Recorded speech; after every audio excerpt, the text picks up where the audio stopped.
Revision of adjusting entries, जो हमने 6 adjustment last lecture में डिटेल में पढ़ी थी, उनको रिवाइज करेंगे। प्रैक्टिकल क्वेश्चन करेंगे एडजस्टिंग एंट्रीज का, और एडजस्टिंग एंट्रीज के बाद preparation of adjusted trial balance बनाएंगे, और at the end multiple choice questions. Let's move. First of all, as discussed earlier, there are 9 types of adjustment in trial balance. Trial balance equation: assets plus expenses is equal to liabilities plus capital plus revenue. Current assets and non current assets, total जो हमने बात की थी 9 adjustment, उसमें 2 adjustment revenue की थी, एक liabilities की है, एक्सपेंसेस की 2 एडजस्टमेंट है, करंट एसेट्स की 3 एडजस्टमेंट है, और नॉन करंट एसेट्स की 1 एडजस्टमेंट है। आउट ऑफ दिस 9 एडजस्टमेंट, अब तक जो हम लास्ट प्रीवियस लेक्चर में डिस्कस कर चुके हैं करंट एसेट्स की, आउट ऑफ 3 एक एडजस्टमेंट हम कर चुके हैं, 2 एडजस्टमेंट अभी भी करंट एसेट्स की रहती हैं, नॉन करंट एसेट्स की 1 एडजस्टमेंट रहती है, 3 एडजस्टमेंट ये रहती हैं, और बाकी एक्सपेंसेस, लायबिलिटी एंड रेवेन्यूज की कंप्लीट एडजस्टमेंट हम डिस्कस कर चुके हैं। फर्स्ट एडजस्टमेंट हमने बात की थी, अगर ट्रायल बैलेंस में आपके पास रिकॉर्ड है कोई assets, for example office supplies, और एडिशनल इंफॉर्मेशन में आपके पास अगर कोई डेटा गिवन है, जिस डेटा से आप एनालाइज कर रहे हैं, रियलाइज कर रहे हैं कि जो एसेट्स आपने रिकॉर्ड किया है वो एसेट्स की वैल्यू कम हो रही है, एसेट्स जो आपने रिकॉर्ड किया है ट्रायल बेस में वो उसकी वैल्यू पहले से कम हो रही है, तो आप क्या करेंगे, जितनी वैल्यू कम हो रही है उतनी वैल्यू से आप एसेट्स को डिक्रीज करेंगे और एक्सपेंसेस को इंक्रीज करेंगे। तो एक्सपेंसेस इंक्रीज होगा तो डेबिट, और एसेट्स अगर डिक्रीज होगा तो क्रेडिट। सेकंड एडजस्टमेंट थी, अगर ट्रायल बैलेंस में जितना एक्सपेंस आपने रिकॉर्ड किया हुआ है, अगर वो रिकॉर्डेड एक्सपेंस आपके एक्चुअल एक्सपेंस से, जो इंफॉर्मेशन के बाद आप रियलाइज कर रहे हैं कि इसका एक्सपेंस तो इतनी ये वैल्यू होनी चाहिए, क्या जो अगर वो रिकॉर्डेड से अगर कम है, तो आप क्या करेंगे, एक्सपेंसेस को जो आपने रिकॉर्ड किया है ज्यादा उसको कम करेंगे, और उतना जितना ऐसे एक्सपेंस को कम करेंगे उतना एसेट्स को इंक्रीज करेंगे। तो एंट्री क्या पास करेंगे, एक्सपेंसेस को डिक्रीज करेंगे, तो एक्सपेंस जब डिक्रीज होता है तो क्रेडिट, और एक्सपेंस जब डिक्रीज होता है जब क्रेडिट करेंगे, तो उसके जितने अमाउंट से एक्सपेंस को डिक्रीज करेंगे उतने अमाउंट से आप एसेट्स को रिकॉर्ड करेंगे।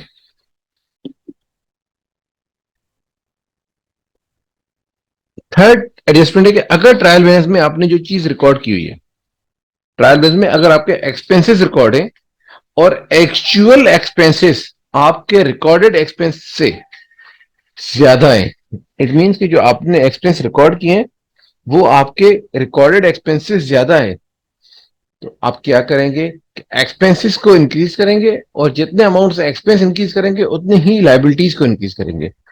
एक्सपेंस इंक्रीज करेंगे तो डेबिट साइड, और लायबिलिटीज इंक्रीज करेंगे तो क्रेडिट साइड।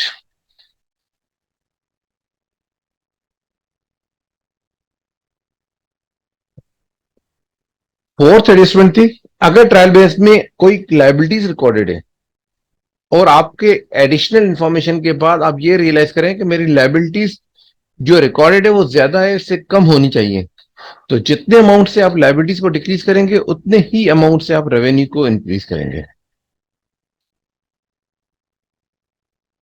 फिफ्थ एडजस्टमेंट थी कि जितनी अगर कोई एडजस्टमेंट में अगर कोई अस्सलाम वालेकुम सर, अगर कोई ट्रायल बैलेंस में रेवेन्यू रिकॉर्ड किया हुआ है और एडजस्टमेंट के बाद आपको ये लगे कि जो रेवेन्यू आपने रिकॉर्ड किया हुआ है वो रेवेन्यू एक्चुअल रिकॉर्डेड रेवेन्यू से एक्चुअल रेवेन्यू कम है, तो आप क्या करेंगे, रेवेन्यू को डिक्रीज करेंगे और लायबिलिटीज को इंक्रीज करेंगे।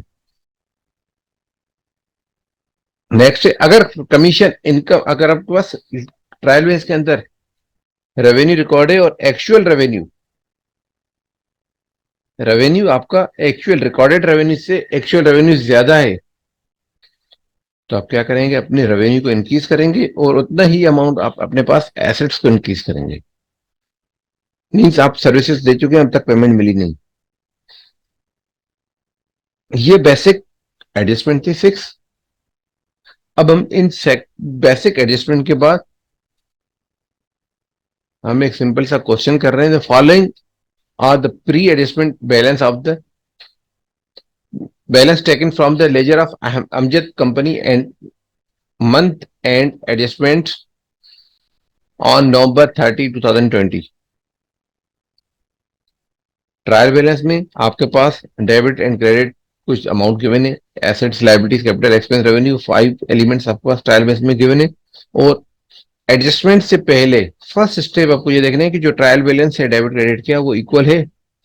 अगर ट्रायल बैलेंस इक्वल है, इट मींस कि आपके डेटा यहाँ ट्रायल बैलेंस तक एक्यूरेट है। अब आपके पास एडिशनल इंफॉर्मेशन है। एडिशनल इंफॉर्मेशन में यहाँ पे .1 2 3 4 गिवन है। पॉइंट नंबर 1 है कि office supplies use during the month is ₹6,000। Office supplies जो आपके पास ट्रायल बेस में आपने रिकॉर्ड किया एज एसेट्स 9,000, वो एक्चुअल में एसेट्स 9,000 में से जब आपने परचेज किए थे उस वक्त आपके पास 9,000 थे, मगर अब ऑफिस सप्लाईज आपने ऑफिस सप्लाईज में से ₹6,000 के ऑफिस सप्लाईज यूज कर चुके हैं। मींस वो आपका इस वक्त तो आपके एसेट्स नहीं है, वो आप कंज्यूम कर चुके हैं, वो यूज कर चुके हैं, वो यूटिलाइज कर चुके हैं। 9,000 थे, अब 6,000 उसमें से यूटिलाइज हो गए, तो बाकी कितने बचेंगे? 3,000। सेकंड नंबर आपके पास एडजस्टमेंट है कि unearned commission was ₹7,000। Unearned commission जो ट्रायल बैलेंस में आपके पास क्रेडिट साइड पे, लायबिलिटी साइड पे दिखा रहे हैं 27,000, उनमें से 7,000 आपके पास इस अब अनअर्न्ड है। जो अब तक आपकी अर्निंग नहीं हुई वो सिर्फ और सिर्फ 7,000 है। Commission earn during the month is 1,20,000, मगर जो ट्रायल बैलेंस में रिकॉर्डेड है वो है 83,000। ऑलरेडी 83,000 है। एक्चुअल जो टोटल कमीशन होनी चाहिए वो 1,20,000 होनी चाहिए। Salaries expense for the month is 70,000। Salaries expense जो आपने रिकॉर्ड किया है 66,000, वो एक्सपेंस होना चाहिए 70,000।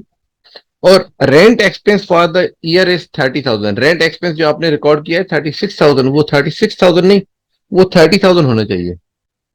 रिक्वायरमेंट है कि prepare adjusting entries of about data. First adjustment office supplies use during the month is 6,000। Office आपके ऑफिस सप्लाईज जो यूज हुई है महीने के अंदर for the during the month is 6,000। Means आप जब जितनी ऑफिस सप्लाईज यूज किए हैं, मीन्स ऑफिस सप्लाई इतना तो खर्चा हुआ है आपका, इतना तो आपका खर्चा हुआ है। अब इस एक्सपेंसेस को रिकॉर्ड करना है। जबकि ट्रायल बैलेंस में आपके पास जो रिकॉर्डेड है वो 9,000 के एसेट से, बिल्कुल 9,000 के एसेट से जब आपने परचेज किए थे। अब उसमें से 6,000 के आप यूज कर चुके हैं, तो 6,000 के आपके पास एक्सपेंसेस होने चाहिए। जबकि ट्रायल बेस में 9,000 के एसेट्स हैं और एसेट्स आपके पास इन हैंड होने चाहिए 3,000। तो 9,000 के एसेट्स को 3,000 तक लाने के लिए 6,000 के एसेट्स को डिक्रीज करेंगे। जब एसेट्स को डिक्रीज करेंगे तो एसेट का नाम क्या है? Office supplies. ऑफिस सप्लाईज जब डिक्रीज करेंगे तो क्रेडिट साइड पे होगा। ऑफिस सप्लाईज जब क्रेडिट करेंगे कितना अमाउंट से करेंगे? 6,000। 9,000 से 6,000 हो रहा है, या आपने जितना यूज किया है उतना ही एक्सपेंस रिकॉर्ड कर ले। एक्सपेंस को इंक्रीज करें और ऑफिस सप्लाईज को क्रेडिट कर दें। एंट्री क्या पास करेंगे? Office supplies debit, office supplies credit, office supplies expense debit और ऑफिस सप्लाईज क्रेडिट। एक्सपेंस आपका इंक्रीज हो रहा है 6,000 और आपके एसेट डिक्रीज हो रहे हैं 6,000। इसकी एडिशनल एंट्री कैसे होगी? आपने पहले प्रीवियस लेक्चर्स के अंदर हम डिस्कस कर चुके हैं कि जर्नल की फॉर्मेट क्या होगी। Date particular, TR mean posting references, debit and credit. Office supplies expense debit, office supplies credit. Second entry थी unearned commission was 7,000। Unearned commission जो आपके पास ट्रायल बैलेंस में गिवन थी 27,000, अब वो अनएर्न्ड कमीशन आपकी 7,000 पे सिर्फ रह गई है। इट मींस कि जो 20,000 की लाइबिलिटी थी वो आपकी लाइबिलिटी डिक्रीज हुई है। तो लाइबिलिटीज 20,000 से आप अपनी लाइबिलिटीज को डिक्रीज करेंगे। लाइबिलिटीज को डिक्रीज करेंगे तो डेबिट, लाइबिलिटी का नाम क्या है? अनएर्न्ड कमीशन। और इनकम जो हुई है, अब ये 20,000 आपकी लाइबिलिटी कम जो हुई है वो क्यों हुई है? क्योंकि अब हमने उस क्लाइंट से जिससे अपने 27,000 रुपीज लिए थे उनको आउट ऑफ 27,000 20,000 का हम सर्विसेज दे चुके हैं। तो क्या करेंगे? अपनी इनकम को इंक्रीज करेंगे। इनकम को इंक्रीज करेंगे तो कमीशन अर्न क्रेडिट होगा, रेवेन्यू इंक्रीज होता है तो क्रेडिट होता है, और लाइबिलिटीज अगर डिक्रीज होती है तो डेबिट होती है। तो क्या एंट्री पास करेंगे? एंट्री पास करेंगे unearned commission debit, liability decrease हो रही है, और कमीशन अर्न क्रेडिट। आपके पास 20,000 की लाइबिलिटीज कम हो रही है और 20,000 की इनकम आपकी इंक्रीज हो रही है। जबकि अब नेक्स्ट में commission earn during the month is 1,20,000। 1,20,000 की टोटल आपके पास कमीशन अर्निंग हुई है। कमीशन अर्निंग जो हुई है वो 1,20,000 की हुई है। अब इस 1,20,000 की रिकॉर्डिंग कैसे होगी? ट्रायल बेस में ऑलरेडी आपके पास रिकॉर्ड था 83,000, और इससे प्रीवियस एंट्री में जो आपने अनअर्न्ड कमीशन को डिक्रीज किया था और कमीशन अर्न को इंक्रीज किया था, तो 20,000 से आपके पास वो इंक्रीज थी। रिकॉर्डेड थे पहले 83,000 और 20,000 और इंक्रीज हो गए, टोटल आपके पास इनकम हो गई 1,03,000। जबकि इनकम होनी कितनी? 1,20,000। इनकम होनी कितनी चाहिए? 1,20,000। अब तक इंक्लूडिंग प्रीवियस एंट्री अब तक आपके पास रिकॉर्डिंग है वो है 1,03,000 रुपए। तो अब इनकम आपकी होनी चाहिए 1,20,000। तो अपनी इनकम को 1,20,000 पे लाने के लिए इनकम को इंक्रीज करेंगे। इनकम को इंक्रीज करेंगे तो क्रेडिट साइड पे करेंगे कमीशन अर्न 17,000, और जितनी कमीशन अर्न, जितने आपने कमीशन को इनकम को इंक्रीज किया है उतना ही आपको एसेट्स को इंक्रीज करेंगे। तो एसेट्स मीन अकाउंट रिसीवेबल या commission receivable debit, commission earn credit. इसकी एंट्री आप देख लें, कमीशन रिसीवेबल डेबिट और कमीशन इनकम क्रेडिट। फोर्थ है कि salaries expense for the month is 70,000। Salaries expense जो है आपके 70,000 है, जबकि ट्रायल बेस में ऑलरेडी रिकॉर्ड कितना है? 66,000। तो एक्सपेंस होना चाहिए 70,000, आपने रिकॉर्ड किया 66,000। इट मीन्स कि आपकी रिकॉर्डिंग जो है वो एक्चुअल एक्सपेंस से कम है। अब एक्चुअल एक्सपेंस के रिकॉर्डिंग के लिए आपको एडिशनल अमाउंट पे करना है। क्या करेंगे? पे करना है। अब तक आपने पे किया नहीं है, करना है, तो आपकी लाइबिलिटीज इंक्रीज होगी। अब इसके लिए एक्सपेंसेस हैं कितने रिकॉर्डेड? 66,000। एक्सपेंसेस होने कितने चाहिए? 70,000। तो 4,000 से अपने एक्सपेंस को इंक्रीज करें। एक्सपेंस इंक्रीज करेंगे तो डेबिट साइड, और अब तक आपने पे नहीं किया मगर लाइबिलिटीज आपकी रेस्पॉन्सिबिलिटी है, पे करेंगे तो उसकी रेस्पॉन्सिबिलिटीज को इंक्रीज करेंगे, तो सैलरीज पेएबल क्रेडिट हो जाएगा 4,000। Salaries expense debit, salaries payable credit. Last entry है कि rent expense for the month is 30,000। आपका जो rent expense for the month is 30,000। 30,000 rupees का रेंट एक्सपेंस होना चाहिए, मगर अब तक आपके पास आपने जो रिकॉर्ड किया है वो सैलरी रेंट एक्सपेंस 36,000 का रिकॉर्ड किया है। इट मीन्स कि जो एक्चुअल रेंट है वो आपके रिकॉर्डेड एक्सपेंस से कम है। आपने रिकॉर्ड किया 36,000, होना कितना चाहिए? 30,000। अब आपके एक्चुअल रिकॉर्डेड एक्सपेंस को कम करेंगे। एक्सपेंस को जब कम करेंगे तो क्रेडिट पे रिकॉर्ड करेंगे। कितने अमाउंट से कम करेंगे? 6,000। और जितना 6,000 से आप एसेट्स को कम करेंगे वो 6,000 आपके पास एज एसेट्स काउंट होंगे। दिस एसेट मीन्स कि एडवांस में आपने पे कर दिया है मगर इसकी सर्विसेज ये अब तक का एक्सपेंस नहीं है, ये फ्यूचर में एक्सपेंस होगा। पहले मगर आपने पे कर दिया है तो इसकी एंट्री होगी प्रीपेड रेंट डेबिट और रेंट एक्सपेंस क्रेडिट, क्योंकि आपके एसेट्स आपने पैसे दे दिए, पेमेंट कर दिया है, मगर अब तक उसकी सर्विसेज नहीं ली। डेट्स वाई इसकी एंट्री होगी prepaid rent debit, rent expense credit 6,000 से। अब यहां पे हम बना रहे हैं एडजस्टेड ट्रायल बैलेंस। फ्रंट में दो कॉलम जो इसके ऊपर लिखा हुआ है ट्रायल बैलेंस, उसमें वो डेबिट क्रेडिट आपके पास वही है जो पहले क्वेश्चन ओपनिंग था। फर्स्ट एडजस्टमेंट थी हमारी ऑफिस सप्लाईज, हमने क्रेडिट की थी। ऑफिस सप्लाईज के अमाउंट को क्रेडिट बैलेंस में लिखा था और ऑफिस सप्लाईज एक्सपेंसेस डेबिट किया था। जो अमाउंट जो अकाउंट यहाँ पे हमने ट्रायल बैलेंस के अकाउंट में डेबिट क्रेडिट हुआ है वो मेंशन करेंगे, और अगर जो डेबिट क्रेडिट यहाँ पे नहीं हो रहा, एडिशनल कोई अकाउंट है, तो वो हम इस ट्रायल बैलेंस के टोटल के बाद नीचे रिकॉर्ड करेंगे। अब हर एंट्री के डेबिट क्रेडिट जब आपने रिकॉर्ड की तो दिस इज एडजस्टमेंट, आपकी ये एडजस्टमेंट है। इस एडजस्टमेंट के बाद आपको एडजस्टेड ट्रायल बैलेंस बनेगा। तो एडजस्टेड ट्रायल बैलेंस बनाने से पहले एक रिलीजियसली आपको स्टेटमेंट बता दूं, हजरत अली अलैहिस्सलाम का कॉल है कि दोस्त का दोस्त आपका दोस्त होता है, दोस्त का दुश्मन आपका दुश्मन होता है, दुश्मन का दोस्त, दुश्मन का दोस्त भी दुश्मन होता है, और दुश्मन का दुश्मन भी दोस्त होता है। इस चीज को अगर हम रिलीजियसली देखें तो इसको, जब आप, जो बंदा आपका दोस्त होता है तो आगे अगर उसका कोई दोस्त है तो वो भी आपका दोस्त बन जाता है। अगर कोई आपका दोस्त के दोस्त का अगर दुश्मन है तो आपकी भी उसके साथ दुश्मनी होती है। तो ये बेसिक फंडामेंटल मैथ के रूल से plus into plus, plus into plus, plus, plus into minus, minus, minus into plus, minus, minus into minus, plus.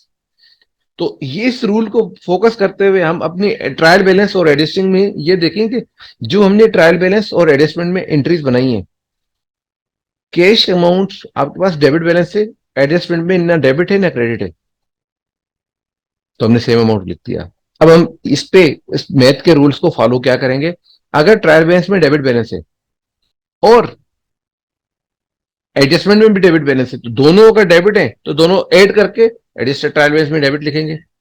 अगर ट्रायल बैलेंस में डेबिट है और एडजस्टमेंट में क्रेडिट है, तो उस अमाउंट से वो माइनस करेंगे। अगर ट्रायल बैलेंस में क्रेडिट है और एडजस्टमेंट में डेबिट है, तो वो क्रेडिट से डेबिट माइनस करेंगे।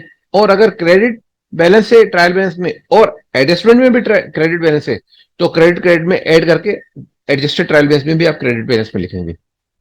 तो सेम चीज को अगर कैश में 75,000 में एडजस्टमेंट में कोई अमाउंट नहीं है, इसीलिए हमने आगे एडजस्टेड ट्रायल बैलेंस में 75,000 लिख दिया। ऑफिस सप्लाईज ट्रायल बैलेंस में ओपनिंग में डेबिट बैलेंस था और उसकी एडजस्टमेंट हमने की थी क्रेडिट में। डेबिट साइड था 9,000 और क्रेडिट था 6,000। तो डेबिट से क्रेडिट माइनस करने के बाद भी हमारे पास डेबिट बैलेंस बच गया 3,000। रेंट एक्सपेंस की हमने एंट्री की थी, रेंट एक्सपेंस आपके पास थे 36,000 डेबिट साइड। अब क्रेडिट साइड पे आपने लिख दिया 6,000 की एंट्री पास की थी, rent prepaid, rent debit, rent expense credit. अब यहां पे आपने जो क्रेडिट की किया था, ये क्रेडिट डेबिट से माइनस होके अल्टीमेट आपके पास क्रेडिट डेबिट बैलेंस में आ गया 30,000। अनएर्न्ड कमीशन आपके पास ओपनिंग में क्रेडिट था, अगर क्रेडिट को क्रेडिट होता तो ऐड कर लेते, अब क्रेडिट में सिर्फ डेबिट है तो वो माइनस करेंगे। तो क्रेडिट था 27,000, डेबिट है 20,000, तो डेबिट बैलेंस 20,000 क्रेडिट से माइनस करने के बाद क्रेडिट बैलेंस बच गया 7,000। अमजद कैपिटल में कोई चीज एडजस्टमेंट नहीं थी, दोनों एडजस्टमेंट के कॉलम ब्लैक है। कमीशन अर्न 83,000 पहले थी, अब 17,000 आपके पास करंट एडजस्टमेंट में आपने रिकॉर्ड किए। क्या रिकॉर्ड किया था, नंबर 1 20,000 का अपने under commission debit, commission earn credit किया था।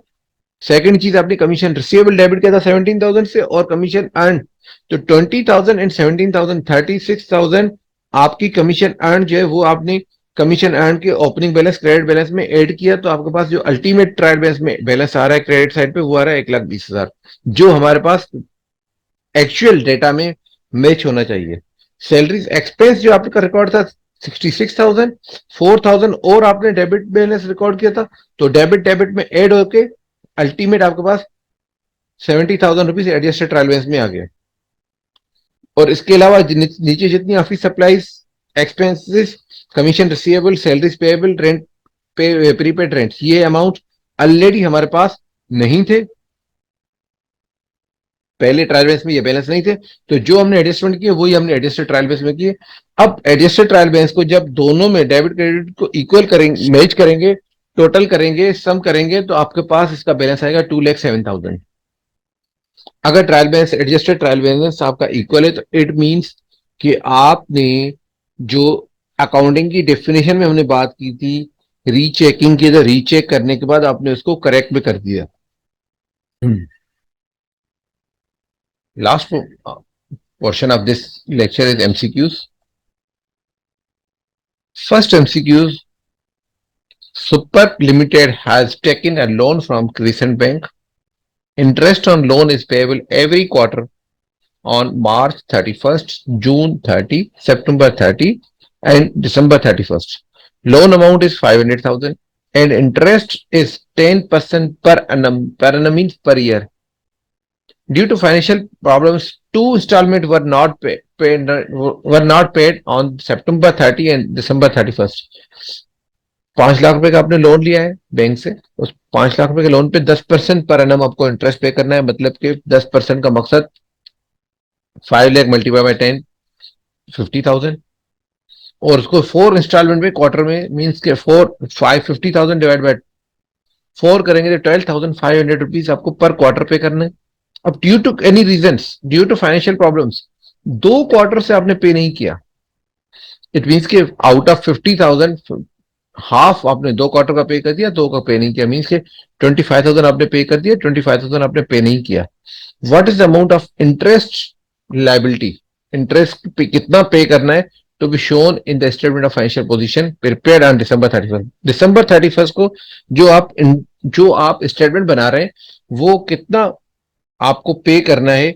This amount is known as 25,000 and 25,000 option A is correct.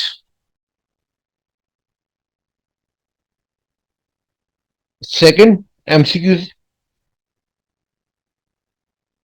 prepaid in expenses or those expenses which have been paid for future period and are treated as, जो prepaid expenses हैं जो पहले पे करते हैं वो एक्सपेंसेस आपको पे करने के लिए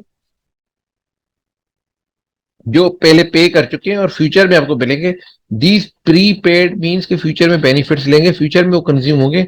these expenses is called assets. Unearned incomes are those revenues which have been received for future services and are treated as, unearned incomes वो है जो आपके revenue which are received but for future services, advance में आपने customer से ले लिए तो अब तक ये अनअर्नड मीन्स के इनकम्स वो हैं जो आपकी अर्निंग नहीं हुई, आपने एडवांस में लिया हुआ है, तो फ्यूचर में जब सर्विस देंगे तो फ्यूचर में सर्विस के लिए अगर आपने पैसे ले भी लिए तो दिस इज योर लायबिलिटी, आपको सर्विस देनी है, आपकी रेस्पॉन्सिबिलिटी है। Fourth option, expenses incurred but not paid is treated as, expenses incurred जो आपके पास एक्सपेंस इनकर हो चुके हैं, खर्चा हो चुका है मगर अब तक आपने पे नहीं किया, this is also called liability.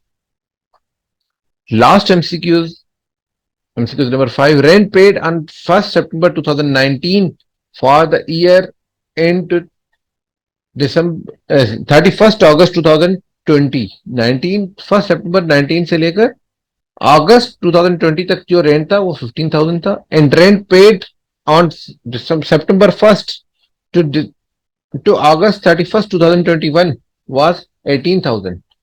सितंबर 19 से लेकर 31st अगस्त 2020 तक जो आपका 15,000 पर ईयर का रेंट था, और सितंबर 1st 2020 से लेकर 31st अगस्त 2021 तक जो आपके पास रेंट था वो 18,000 का।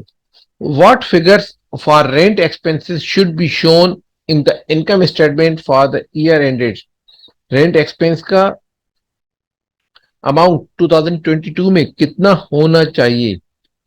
इट मीन्स कि जो आपने रेंट पे किया है 2019 एंड 20 का 15,000 पर ईयर एंड 20 से 21 तक 18,000, इसके अंदर आप दोनों कैलकुलेशंस पर मंथ कैलकुलेट कर लें।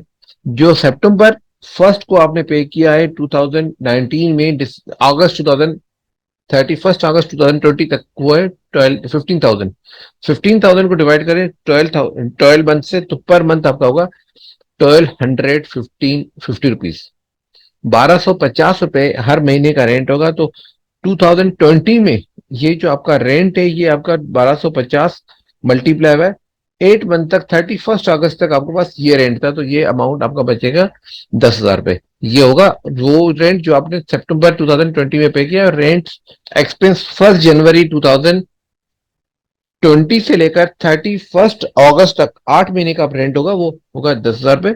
बाकी जो 4 महीने का रेंट होगा वो एज पर न्यू एग्रीमेंट होगा। दिस एग्रीमेंट इज कॉल्ड 18,000 आपका टोटल एक्सपेंस है, इसको डिवाइड बाय 12 करेंगे तो 1,500 रुपीज पर मंथ। 4 मंथ का जब ये रेंट आपके पास एड होगा तो 4 मंथ का रेंट मीन्स के 1,500 मल्टीप्लाई बाय 4 तो 600 रुपीज प्लस 10,000 रुपीज आपके वो रेंट जो 1 जनवरी से लेकर 31st अगस्त तक पे किया, तो total rent expense for the year is 16,000। Thanks for watching. If you any